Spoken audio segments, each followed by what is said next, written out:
submitted for resolution na ang mga kasong isinampa laban sa tatlong Taiwanese na sina Tsai Shi-ming, Chen Kuok-chuan at Lin Chun-ming na mga narasto sa magkahiwalay na drug raid sa Las Piñas at Parañaque City noong Martes.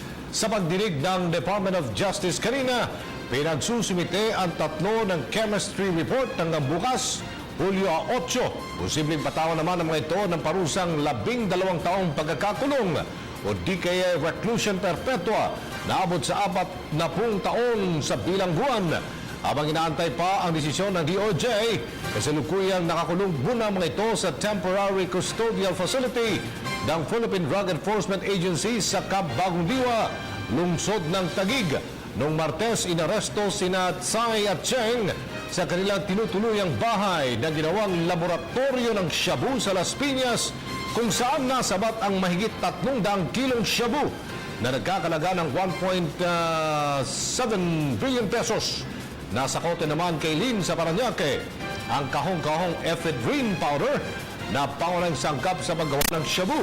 Dahil dyan, patong-patong na kaso ang sinampa sa tatlo ng PIDEA kaugnay sa paglawag sa Republic Act No. 9165 o Comprehensive Dangerous Drugs of 2002.